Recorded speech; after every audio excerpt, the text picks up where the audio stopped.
तो बच्चों तुषास्पा ने कैनाल बनवाया जो कि एक कनेक्शन देता है सुदर्शन सरोवर डैम को खेतों के साथ। ओके, उसके बाद क्या हुआ, खेती बाड़ी के जो तमाम मामलात थे, तमाम खेती बाड़ी के जो इश्यूज थे, वह सारे गवर्नमेंट कंट्रोल करने लगी, गवर्नमेंट के कंट्रोल में आए और गवर्नमेंट सारे किसानों से टैक्स कलेक्ट करता था। गवर्नमेंट यानी बादशाहत, अशोका की बादशाहत, अशोका की हुकूमत में किसानों से टैक्स कलेक्ट किया जाता था। टैक्स कितना कलेक्शन होता था, 1/4 of his income.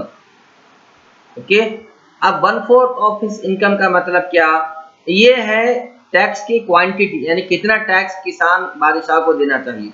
For example बच्चों, अब एक खेत है, उस खेत में अगर 1000 जवार के थैले 1000 जवार के थैले बने, ठीक है, 1000 थैले जवारी पैदा हुई, ठीक है, 1000 थैली जवारी बनी खेत में, तो उसका 1/4 यानी 250 थैले, पौ हिस्सा, ठीक है, पौ हिस्सा बादशाह को देना होता था।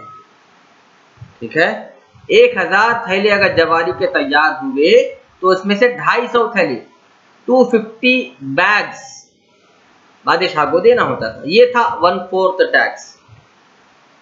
अब ये टैक्स कलेक्ट करने के लिए 2 ऑफिसर्स अपॉइंट किए गए थे, 2 ऑफिसर्स, उनके नाम क्या है, समाहर्ता, समाहर्ता और सनी दत्ता। ये सनी दत्ता और ये समाहर्ता, ये 2 ऑफिसर्स थे, इनकी ड्यूटी थी कि फार्मर्स के पास जाकर टैक्स कलेक्ट करके बादशाह को दे, और टैक्स कलेक्शन ही बादशाह के लिए बहुत बड़ी इनकम था। इसके अलावा मेटल्स पर काम होता, मेटल्स के अलॉयज बनाए जाते, अलॉयज के इस्तेमाल करके मेटालिक प्रोडक्ट्स बनाए जाते, मेटालिक इक्विपमेंट्स बनाए जाते, मेटालिक यूटेंसिल्स बनाए जाते थे। किसके दरमियान, मौर्यन डायनेस्टी के दरमियान ये एक टेक्नोलॉजी शुरू हुई थी, मेटल के बर्तनों का इस्तेमाल, मेटल यानी तांबा, तांबे के बर्तन, तांबे के बर्तन। पहले के दौर में भी, पहले के 10 साल 12 साल पहले ही हमारे घरों में तांबे के बड़े बड़े लोटे हुआ करते थे, बड़े बड़े घड़े हुआ करते थे, आज प्लास्टिक के हैं, लेकिन तो इसी तरह तांबे की टेक्नोलॉजी यूज कर तांबे के बर्तन बनाने का रिवाज शुरू हुआ। उसके बाद हुआ ये कि कारोबार को बढ़ाने के लिए, अब देखिए कारोबार को बढ़ाने के लिए एक जगह से दूसरी जगह को सामान ले जाना होता था। अब सामान ले जाने के लिए सड़कें होना जरूरी है, रोड्स होना जरूरी है, तो इसीलिए अशोका डायनेस्टी के दरमियान बड़े बड़े रोड्स बनाए गए। एक road, the capital city of Mauryas, a major road to Nepal passing through Vaishali and Champarania from Patliputra were also there. यानी एक बहुत बड़ी highway, national highway, international highway बनाई गई जो कि नेपाल को कनेक्ट करती थी वैशाली से और चंपारनिया से, और ये होती हुई गुजरती थी पाटलिपुत्रा से। ठीक है, तो ये हाईवे थी।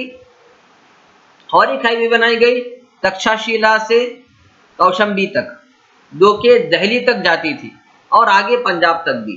ठीक है, इस तरह के बड़े बड़े रोड्स क्यों बनाए गए, ताकि कारोबार का सामान ले जाने के लिए सहूलत हो, कारोबार मर्चेंट्स को, तिजारियों को, ताजिरों को, तिजारत करने वालों को, बिजनेसमैन को अपना कारोबार एक्सपोर्ट इंपोर्ट करने के लिए सहूलत हो। कच्चू mark silver coins were in circulation in Maurya kingdom, चांदी के सिक्कों का भी कारोबार शुरू हुआ। ये वो पीरियड है जब कारोबार जब बढ़ने लगा तो शहरें आबाद होने लगी, अर्बनाइजेशन ज्यादा होने लगा। अब जब बात करते हैं, नेक्स्ट टॉपिक है social system. Social system, the social system was evolving out of the varna based caste system of Vedic period. During this period, people born in higher varna could migrate to another varna and gain better social acceptance and respect. अब जैसे कि हमने पहले की videos में पढ़ा था कि वर्ण के 4 कैटेगरीज हैं, एक है ब्रह्मा, एक है शास्त्रीय, एक है शूद्रा, एक है व्यासा। व्यासा और शूद्रा लो कैटेगरी के लोग हैं, शास्त्रीय और ब्रह्मा हाई कैटेगरी के लोग हैं। लो कैटेगरी के लोगों को छोटा काम है, जैसे कि छोटे मोटे दुकान, छोटे मोटे कारोबार और खेती बाड़ी। हाई कैटेगरी के लोग जैसे कि शास्त्रीय है, वो लोग बादशाह होते थे, बड़े बड़े ऑफिसर्स होते थे, उन्हें शास्त्रीय कहा जाता था। और जो पुजारी होते थे उन्हें ब्राह्मण कहा जाता था। तो जब यहाँ पर मौर्य डायनेस्टी में क्या हुआ, ये कैटेगरीज के जो बाउंड्रीज बनाए गए थे ना, हदूद बनाए गए थे ना, लिमिटेशंस बनाए गए थे ना, दीवार उठाए गए थे, वो दीवारें तोड़ दिए गए। मतलब ये कि अब जो भी चाहे ब्राह्मण बन सकता है। अगर कोई आम आदमी है, अगर कोई एक आम किसान है, तो अगर वो चाहता है कि ब्राह्मण बने तो ब्राह्मण बन सकता है। अगर वो चाहता है कि शास्त्रीय बने, यानी मंडल में, बादशाह के मंडल में अपना जॉब करे, वो कर सकता है। तो इस तरह के यानी वैदिक रिलीजन के खिलाफ सिस्टम शुरू हुआ। There were few such openings for this mobility. Brahmana and Kshatriya could interchange their status. Though the society was divided into 4 varnas, namely Brahmana, Kshatriya, Vyasa and Shudra, several castes were also present. Negastani records the presence of 7 castes in Mauryan society in Indica. Indica book में अगर हम पढ़ेंगे तो हमें मालूम होगा कि Mauryan dynasty के दरमियान 7 अलग अलग कैटेगरी के लोग थे। ओके,